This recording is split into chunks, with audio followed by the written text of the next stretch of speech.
6:10 पे सूरज निकलता है तो 6:11 पे फजर की नमाज होगी ही नहीं। अगर 4:40 के बाद आज फजर का टाइम शुरू होता है तो 4:39 पे फजर की नमाज होगी ही नहीं। 1 मिनट पहले टाइम नहीं है नमाज का, और 1 मिनट के बाद नमाज का टाइम नहीं है, एक फिक्सेड टाइम है। उसी तरह जोहर का, उसी तरह असर का, उसी तरह मगरिब का, उसी तरह इशा का। इन्ना सलाता कानत अलल मुमिनीना किताबन मौकूता, मुसलमानों पर एक बंधा हुआ फर्ज है। ये नमाज हमें इस कदर वक्त की पाबंदी सिखाती है। ये सिस्टम चूंकि किसी के पास नहीं है, न हिंदूज के पास है, न यहूदी के पास है, न नसरानी के पास है, न जैन के पास है, किसी मज़ाहिब के फॉलोवर्स के पास नहीं, सिर्फ और सिर्फ मुसलमानों के पास है। मगर इसका दूसरा एक दर्दनाक पहलू यह है कि जिस मजहब में वक्त पे इतना ज्यादा जोर दिया गया है, वक्त की पाबंदी पे, उसी मजहब के फॉलोवर सबसे ज्यादा वक्त को बर्बाद करने वाले, जबकि सबसे ज्यादा पंक्चुअलिटी पे इस्लाम जोर देता है, वक्त की पाबंदी पे, टाइम पे उठना, टाइम पे सोना, टाइम पे खाना, ये सारा काम सिस्टमेटिक ढंग से। Early to bed early to rise makes a man healthy wealthy and wise. हम लोग बचपन में पढ़े थे स्कूल में कि जल्दी से बिस्तर पे जाना, जल्दी से बिस्तर छोड़ देना सुबह में। एक आदमी को अक्लमंद, दौलतमंद, सेहतमंद, और यही 3 चीजें हैं दुनिया की सबसे बड़ी नियामत। पागल के पास अगर खरबों की दौलत है, सब बेकार है। अकल ही नहीं है तो वो दौलत लेके क्या करेगा। बीमार के पास 50 फॉर्चूनर गाड़ी है, क्या करेगा लेकर के। जिसको हार्ट की बीमारी हो गई, चेहरा हमेशा उसका सूखा हुआ रहता है, हमेशा उसका चेहरा सूखा हुआ रहता है, क्योंकि उसको कोई खुशी नहीं होती है। यहाँ बिल्कुल पेन रहता है, अंदर से टूटा हुआ रहता है। मकान को देखता है, खुशी नहीं होती उसको। 10 गाड़ियां उसके पास हैं, कोई खुशी उसको नहीं। खूबसूरत बीवियां, बच्चे हैं, कोई खुशी नहीं, चूंकि अंदर से टूटा हुआ रहता है। इसलिए सेहतमंद आदमी वो 8 घंटे ईंट होए, सेहतमंद आदमी 10 रोटी खा ले, बादशाहों से बेहतर है, मस्त है। गहरी नींद का मजा वो लेता है, खाने का मजा वो लेता है, मेहनत करने का, पसीना बहाने का मजा वो लेता है। बीमार आदमी कहीं का नहीं होता है। इसलिए सबसे ज्यादा दौलत बटोरने से ज्यादा, गाड़ी खरीदने से ज्यादा, मकान बनाने से ज्यादा आदमी को अपनी सेहत पे ध्यान देना चाहिए। सेहत बहुत बड़ी नेमत है, सेहत बहुत बड़ी नेमत है। तो आप नमाज पढ़ेंगे, सेहत रहेगी तो नमाज पढ़ेंगे, सेहत रहेगी तो आप मक्का से लेकर अरफात तक पैदल जाएंगे।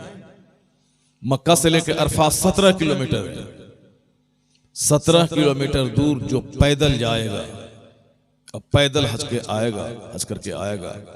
आया है हदीस पाक का मफहूम है कि हर कदम पे 6 करोड़ नेकी मिलेगी उसको, हर कदम पर 6 करोड़ नेकी।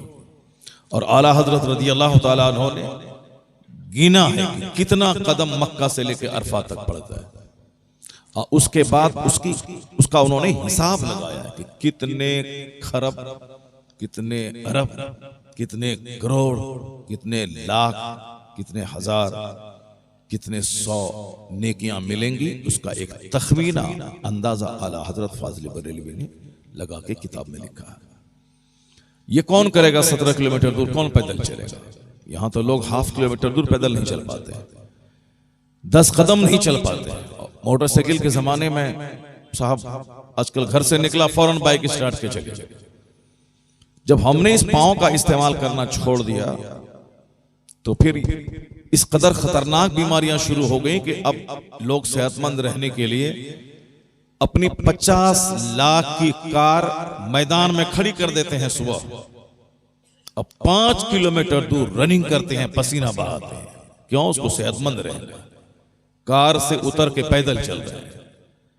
तो सेहतमंद रहना, अक्लमंद होना और दौलतमंद होना, गरीब आदमी, अगरचे गरीबों की बड़ी फजीलत है, लेकिन बहुत ज्यादा सब्र की जरूरत है। गरीब आदमी चाह करके मदरसे में 100 रुपए चंदा नहीं दे सकता है। गरीब आदमी चाह करके भी मस्जिद में 50 बैग सीमेंट नहीं दे सकता है। गरीब आदमी चाह करके भी कुर्बानी नहीं कर सकता है। गरीब आदमी अपनी बहन को रवाना करते वक्त 5,000 रुपए नहीं दे सकता है, 50 रुपए नहीं दे सकता है। गरीब आदमी अपनी मां से रवाना होते वक्त अपनी मां को 50 रुपए नहीं दे सकता है। अपने गरीब भाई जो बीमार है उसके इलाज के लिए वह 100 रुपए नहीं दे सकता उसको। हर बहन को उम्मीद होती है भाई से, और बूढ़ी मां अपने बेटों की तरफ उम्मीद लगा के देखती है, जब पैसे नहीं रहेंगे तो कहां से आप देंगे। मालदार होना इसीलिए जरूरी है ताकि एक बेटा अपनी मां की खिदमत करे, एक भाई अपनी बहन की खिदमत करे, एक गांव का मालदार वो अपने गांव के गरीबों की खिदमत करे। तो मालदार होना इस जमाने में इतना ज्यादा जरूरी है कि हदीस पाक का एक मफहूम है कि आखिर जमाने में जो जितना ज्यादा गरीब होगा वो उतना ही ज्यादा दीन से दूर होता चला जाएगा। इस जमाने में दीन बचाने के लिए भी दौलत बहुत जरूरी है। दीन बचाने के लिए दौलत जरूरी है। इस जमाने में इज्जत बचाने के लिए दौलत जरूरी है। इस जमाने में मजहब का काम करने के लिए भी दौलत जरूरी है, और समाज में अपना एक स्टेटस हासिल करने के लिए भी दौलत जरूरी है। अब दौलत कमाने के लिए वक्त की पाबंदी जरूरी है। दौलत कमाने के लिए सुस्ती और काहली से बचना जरूरी है। दौलत कमाने के लिए सबसे पहले उठना जरूरी है। दौलत कमाने के लिए वक्त की पाबंदी जरूरी है, और रात में जल्दी सोना जरूरी है, ताकि वरना रात में अगर गहरी नींद 5 घंटा न ले तो दिन भर काम करना मुश्किल हो जाएगा।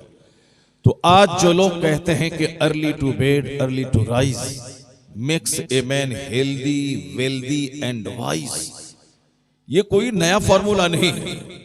अगर वह गौर से देख ले, किताब में आया है कि इशा की नमाज के बाद फजूल बातें करना मकरूह है।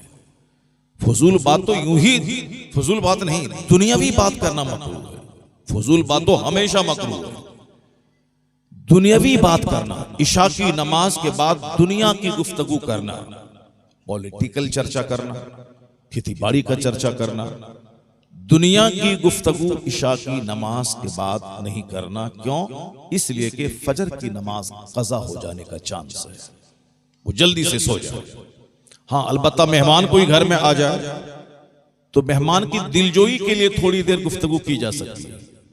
और आज हाल यह है कि इशा की नमाज के बाद ही बंदा सारी गुफ्तगू लेके बैठता है, और 10, 11, 12 बजे तक मीनिंगलेस टॉक, यानी जिस गुफ्तगू का कोई मतलब नहीं है, बैठ के बातें कर रहे हैं। चूंकि मगरिब के बाद बात करेंगे तो फौरन इशा की अजान हो जाएगी। ये नेक लोग जो नमाज की पाबंदी करते हैं उनकी बात कर रहा हूं। जो लोग नमाज की पाबंदी नहीं करते हैं वो तो छोड़िए, उसका तो कोई सिस्टम नहीं है। वो जब चाहें सोएं, जब चाहें खाएं, जब चाहें उठें, जब चाहें बात करें। रात में सोना है 2 बजे, सुबह उठना है 10 बजे, खाना है दोपहर का 12 बजे, शाम का खाना खाना है 5 बजे, रात का खाना खाना है रात के 1 बजे। वहां तो कोई सिस्टम नहीं है। इसीलिए जब सिस्टम नहीं है तो वक्त उसको बता देता है, वक्त उसे जलील करके बता देता है कि जो वक्त को बर्बाद करता है वक्त उसे बर्बाद कर देता है। इस्लाम में टाइम का बड़ा महत्व है। आक़ा इस्लाम की एक हदीस पाक है, निअमतान मग़बूनुन फ़ीहिमा कसीरुम मिनन नास सेहत वल फरार। ये बुखारी शरीफ की हदीस है। आक़ा फरमाते हैं देयर आर 2 ब्लेसिंग्स, 2 नेमतें ऐसी हैं जिसके बारे में अक्सर लोग गफलत के शिकार हैं, अक्सर लोग धोखे में हैं, अक्सर लोग सुस्ती के शिकार हैं। 2 नेमत, देयर आर 2 ब्लेसिंग्स। हुजूर ने जहां नमाज, रोजे, हज, ज़कात, जिहाद सारी बातें इस्लाम में, वहीं जरा इस पॉइंट पे गौर करें कि आक़ा अलैहिस्सलाम ने फ्री टाइम के बारे में क्या जबरदस्त बात कह दी। मुसलमानों को अल्लाह के रसूल ने मोहताज नहीं रखा को किसी दूसरे स्कॉलर के सामने जाके जिंदगी गुजारने के फार्मूले के बारे में उससे नसीहत हासिल करे। सारी बातें खोल खोल कर पैगंबर आज़म ने बता दी। दुनिया की सबसे अहम तरीन शख्सियत, कामयाब तरीन शख्सियत, दुनिया के सबसे बड़े रहनुमा, हर जहत से अगर कोई ज़ाते गिरामी है तो मोहम्मद अरबी अलैहिस्सलाम की ज़ाते गिरामी। ऐसे ही गैरों ने मुस्तफ़ा की तारीफ नहीं की, ऐसे ही लोगों ने अपना दिल निकाल के नहीं रख दिया, ऐसे ही लोगों ने पैगंबर आज़म अलैहिस्सलाम के ताल्लुक से किताबें नहीं लिख डाली। एक बहुत बड़े दानिश्वर वो क्या कहते हैं, जरा गौर से सुनिए। वो कहते हैं कि he must be called the saviour of humanity if a man like he were to assume the dictatorship of the modern world, he must succeed in solving its problems. ये कोई मुसलमान अगर बोलता तो कहता ये अपने पैगंबर की तारीफ कर रहा है, कलमा पढ़ा है पैगंबर का इसलिए पैगंबर की तारीफ कर रहा है। लेकिन ये बोलने वाला वो शख्स है जो कलमा नहीं पढ़ा, ये बोलने वाला वो शख्स है जो 2, 4, 10, 20 किताब नहीं पढ़ा, ये बोलने वाला वो शख्स है जो क्रिश्चियन है, जिन्होंने हजारों किताबें पढ़ी हैं, जिन्होंने दर्जनों किताबें लिखी हैं। और वो छोटी मोटी किताब नहीं लिखी है, बड़ी बड़ी किताब, जो किताब यूनिवर्सिटीज में पढ़ाई जाती है। पीजी करने वाले, पोस्ट ग्रेजुएशन करने वाले बच्चे उनकी किताब पढ़ते हैं। सिर्फ उनके अपने मोहल्ले में नहीं पढ़ते, बल्कि लिखने वाला पैदा हुआ ब्रिटेन में, यूरोप में। उनकी किताबें हिंदुस्तान के कॉलेज में चल रही हैं, हिंदुस्तान की यूनिवर्सिटीज में चल रही है। डॉक्टर बर्नार्ड शॉ, मैंने उनकी किताब अंग्रेजी में एमए करते हुए मैंने एमए में पढ़ी। इतना बड़ा पढ़ा लिखा आदमी। अब अगर कोई हिंदुस्तान का छोटा मोटा पढ़ा लिखा आदमी अगर हमारे पैगंबर की तौहीन करता है, हमारे पैगंबर के खिलाफ बोलता है, तो उन बातों को तो बिल्कुल नजरअंदाज कर देना चाहिए कि कम पढ़े लिखे जाहिल इसकी हैसियत क्या है कि दुनिया के सबसे मोस्ट सक्सेसफुल इंसान के बारे में ज़बान दराजी करता है। बिल्कुल इग्नोर करना चाहिए और फिर उसका जवाब कायदे से देना चाहिए। जरा देखिए कि हाईली पढ़ा लिखा आदमी वो क्या कहता है मेरे पैगंबर के बारे में। वो कहता है कि he must be called the saviour of humanity. मानवता बेचैन है, आदमियत बेचैनी में मुब्तला है। वो कहते हैं कि इस्लाम के पैगंबर आदमियत के रक्षक और मुहाफिज का नाम है। He must be called the saviour of humanity. वो मानवता के रक्षक का नाम है, इंसानियत के मुहाफिज का नाम है। अगर दुनिया पैगंबर आजम को रहनुमा तस्लीम कर ले, उनके गाइडलाइंस के हिसाब से जिंदगी गुजारे, तो वो बर्नार्ड शॉ कहता है he must succeed in solving it's problems. वह जरूर अपने मसाइल को हल करने में कामयाब हो जाएगा। क्या मतलब? दुनिया के सारे मसाइल का हल मोहम्मद अरबी अलैहिस्सलाम के पास है। सारी समस्याओं का समाधान आकाए दो जहां अलैहिस्सलाम के पास है। इसलिए आला हजरत ने 100 साल पहले कहा था, अपनी बेकसी का इलाज कराने के लिए किसी दुनियादार के पास मत जाओ, गमज़दों को रसा मुज़्दा दीजिए कि है बेकसों का सहारा हमारा नबी।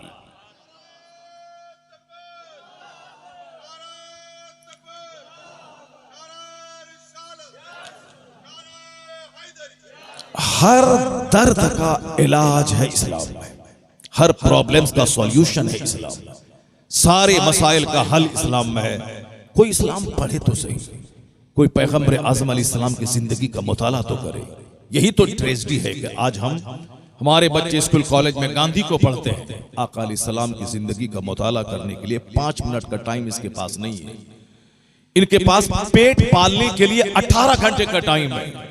आपने सुना होगा कि जो बच्चे IAS कंप्लीट करते हैं, UPSC एग्जाम, उनके बारे में उसका इंटरव्यू जब छपता है तो आता है कि वो 18 घंटे डेली पढ़ते थे, 18 घंटे पढ़ते थे, 4 घंटे सोते थे, 1-2 घंटे अपने जरूरी काम करते थे। वो बच्चे क्या हो गए? पूरे हिंदुस्तान के सबसे ग्रीन बच्चे, IAS टॉपर। और जो बच्चा पढ़ने के जमाने में सिर्फ रोएगा, फिल्म देखेगा, स्कूल नहीं जाएगा, या मदरसे में पढ़ने के लिए जाएगा, सिर्फ कुरान खानी करेगा। कुरान खानी में जो पैसे मिले बरेली शरीफ में वो बरकाती टोपी पहनेगा, चप्पल खरीदेगा। वो तो 8 साल जो बिरयानी खाएगा, चप्पल खरीदेगा, टोपी खरीदेगा, मोबाइल में रिचार्ज करेगा, वो पगड़ी लपेटने के बाद जब उसको कहा जाएगा दरसगाह में और नहमीर पढ़ाओ, तो फिर बोलेगा नहीं नहीं कोई ट्यूशन हमको दीजिए। वो बोलेगा ट्यूशन पढ़ाएंगे, अली बा पढ़ाएंगे, उर्दू पढ़ाएंगे। तो अगर उर्दू ही पढ़ाना था तो 10 साल क्यों पढ़े?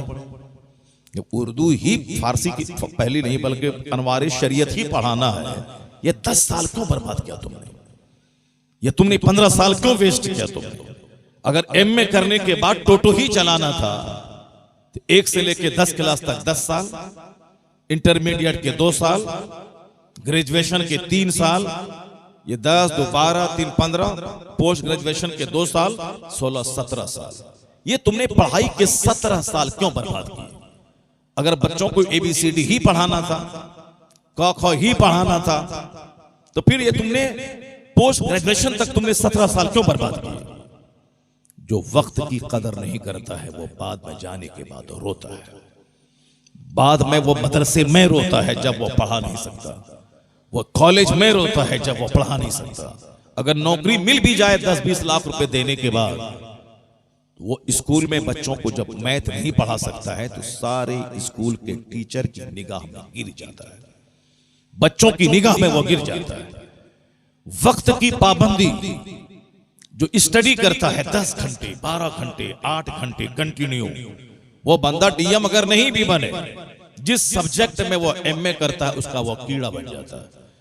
एक बंदा हमारे कॉलेज के बाजू में था, वो उसको गवर्नमेंट की नौकरी नहीं मिली। गवर्नमेंट की नौकरी जिसको मिलती, टीचर अगर बना तो आजकल 50,000 महीना कमाता है, लेकिन वो बंदा आज से 25 साल पहले 3 लाख रुपए सिर्फ मैथमेटिक्स का ट्यूशन पढ़ा के कमा लेता था। 3 लाख रुपए आज से 30 साल पहले, 2000 से 2024 से 24 साल तो ये हो गए, और ये बात है 91-92 की, 24-10-34 साल पहले की बात मैं कर रहा हूं। जिस कॉलेज से मैंने पोस्ट ग्रेजुएशन किया, एमए किया, उसी कॉलेज के बिल्कुल कोने में उसका घर था। हर वक्त भीड़ लगी रहती थी, सुबह से लेकर रात के 11 बजे तक। कितने बैच थे उसके, उसी वक्त लाखों रुपए कमाता था वो। क्यों? वो नौकरी नहीं थी उसकी, कॉलेज का प्रोफेसर नहीं था वो, मगर कॉलेज के प्रोफेसर बच्चों के लिए तरसते थे कि एक बच्चा आए ट्यूशन पढ़ाए, ताकि ट्यूशन पढ़ाऊं ताकि कुछ पैसे मिले। उसके पास नहीं, उसके पास जो कोई जॉब में नहीं था, सिर्फ मेरिट की बुनियाद पर। सलाहियत कभी बर्बाद नहीं होती है, मेरिट कभी बर्बाद नहीं होती है। इसलिए नौकरी नहीं मिलती है तो नहीं पढ़ेंगे, उससे ज्यादा जाहिल कोई नहीं। नौकरी मिले ना मिले, तुम दक्षता, सलाहियत, मेरिट इतनी बड़ी चीज है। 10 सब्जेक्ट नहीं, सिर्फ एक सब्जेक्ट के माहिर बन जाओ, लाखों रुपए तुम कमाओगे। सिर्फ अरबी अदब के माहिर आप बन जाए, अरबी अदब के माहिर बने, फिर देखें आप के लिए जॉब किस कदर तैयार है। मगर चूंकि यहां उर्दू, हिंदी, अंग्रेजी, फारसी सब पढ़ लिया, अब किसी में महारत नहीं। ये जमाना है महारत का, ये दौर है एबिलिटी का, ये दौर है मेरिटोरियस का, ये दौर है कंपटीशन का, ये दौर है प्रतियोगिता का, ये वक्त है मुकाबले का, जो जितना ज्यादा पढ़ेगा। अब मैं आपसे कहना चाहता हूं, हम अपने बच्चों से मुखातब हैं। दूसरे लोग मेहनत करते हैं, पढ़ते हैं, पैसा कमाते हैं, खाते पीते हैं, मौज मस्ती करते हैं। मैं अपने बच्चों से कहता हूं, चूंकि हमारा अकीदा है कि यह दुनिया पानी का एक कतरा है, आखिरत समंदर के माने, सबसे बड़ी चीज है आखिरत। मरने के बाद, चूंकि दूसरों का अकीदा है कि किसी अकीदा है कि मर गया, सड़ गया, गल गया, खेल खत्म। अब कोई कहता है कि मरने के बाद फिर वो दूसरे जन्म लेता है, कोई गाय बनकर, कोई छुछंदर बनकर, कोई बंदर बनकर, कोई सांप बनकर, यानी थ्योरी ऑफ ट्रांसफॉर्मेशन। ये बिल्कुल निराधार है और गलत है। हमारे मजहब के फॉर्मूले के मुताबिक बंदा पैदा हुआ है इबादत के लिए, एक फिक्सेड उम्र है उसकी, 70 साल, 80 साल, 90 साल, जो उसकी उम्र है। इसके बाद वो मर जाएगा। मरने के बाद दोबारा इस दुनिया में पैदा होकर नहीं आएगा, यहां जन्म नहीं लेगा। मरने के बाद ये दोबारा उठाया जाएगा, लेकिन कहां उठाया जाएगा? वो दूसरी दुनिया होगी। फलयंजुरिल इंसान मिम्मा खुलिक़ मिन माइन दाफिक़। यखरुजु मिन बैनि सुल्बि वत्तराइब इन्नहु अला रजइही लकादिर। अल्लाह कहता है कि बंदे को अपनी पैदाइश पे गौर करना चाहिए कि पैदा हुआ कैसे है। यह एक पानी का कतरा जो जंप करता हुआ निकलता है, कूदता हुआ, उस कतरे से इंसान पैदा हुआ है, जिसे मनी का कतरा कहते हैं। वो कतरा जंप करता हुआ निकलता है, ख्वाहिश के साथ शर्मगाह से वो कूदता हुआ निकलता है, उसी मनी के कतरे से ये इंसान पैदा हुआ। वो यखरुजु मिन बैनि सुल्बि वत्तराइब, वो निकलता कहां से है? कुरान कहता है बाप की रीढ़ की हड्डी से निकलता है और मां के सीने की हड्डी से निकलता है वो कतरा। उसी कतरे से इंसान पैदा हुआ है। बेसिकली हमारी पैदाइश एक नापाक कतरे से, बेसिकली हमारी खुराक मां के शिकम में मां का माहवारी खून, बेसिकली हमारी पैदाइश इस कदर वीक है, एक जगह से निकल के दूसरी जगह से निकल के यूटेरस बच्चादानी में जाना, फिर वहां से एक तंग जगह से निकल के दुनिया में आंख खोलना। अल्लाह ने ये बातें कह दी बंदों को ताकि तुम गौर करो पैदाइश पे। कभी भी हुस्न पे घमंड हो, कभी भी दौलत पे घमंड हो, कभी भी मकान पे घमंड हो, कभी भी अपनी औलाद और अपने खानदान पे घमंड हो। घमंड बहुत बुरी चीज है। जो अपने आप को सबसे बड़ा बनता है, अल्लाह तबारक व तआला उसे लोगों की निगाहों में खिंजीर और कुत्ते से बदतर बना देता है। और जो अल्लाह रब्बुल इज्जत से इज्जत हासिल करना चाहता है, उसके लिए तवाज़ु, नरमी, मोडेस्टी सबसे बड़ी चीज है। मन तवाज़ा लिल्लाह रफ़अहुल्लाह, जो अल्लाह के लिए झुक जाता है अल्लाह उसको बुलंद कर देता है।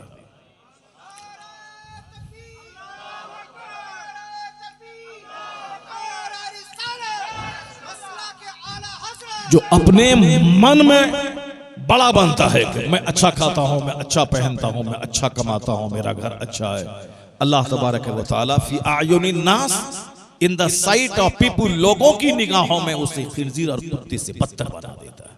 अपनी बीवी की निगाहों में वो जलील हो जाता है, अपने बाल बच्चों की निगाहों में वो गिर जाता है, समाज के सारे लोगों की निगाहों में गिर जाता है। वो अपने मन में बड़ा होता है, लोगों की निगाहों में जलील हो जाता है।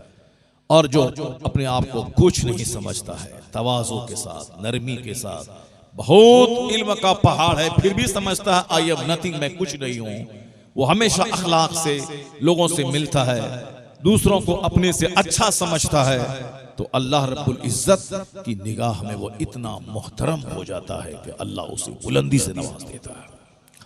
वो अपनी निगाह में छोटा है मगर लोगों की निगाहों में अल्लाह उसे बड़ा बना देता है। तो अब जब भी घमंड हो, बुजुर्गों ने कहा है, तो अपनी बुनियादी कहानी पढ़ लेना कि तेरी इब्तदा कैसी है, तेरा आगाज कैसा है, तू इस तेरी स्टार्टिंग कहानी कैसी है, तेरी पैदाइश की स्टोरी कैसी है। वही नापाक कतरा, वही शर्मगाहों से गुजर, वही माहवारी खून की खुराक, वही तंग जगह से दुनिया में आना। जब बुनियाद पे गौर करेगा तो बुजुर्गों ने कहा है कि अल्लाह ने पैदाइश पर गौर करने के लिए क्यों कहा है। उन्होंने कहा कि हिकमत ये होगी कि ताकि बंदा जब भी इस धरती में आने के बाद, बड़ा होने के बाद मगरूर बने हुस्न पे, दौलत पे, औलाद पे, मुलाजमत पे, तो उसे बुनियादी कहानी पढ़ लेना चाहिए कि तेरी इब्तदा कैसी है। जब बुनियाद पे गौर करेगा तो सारा गुरूर चकनाचूर हो जाएगा, आजिज़ी खाकसारी पैदा हो जाएगी। तो अब उसी आयत करीमा से आगे अल्लाह ने क्या कहा है, इन्नहु अला रजइही लकादिर, बेशक अल्लाह दोबारा पैदा करने पर कादिर है। जलसे को दे रहे हो, वहां दो, उधर दो, कमेटी के लोग बैठे हुए हैं, बताओ किसने दिया, कितना दिया? हाँ 3000। चलो इस बंदे ने 3000 रुपये मस्जिद की खिदमत की है, मदरसे की, जलसा की, किसकी?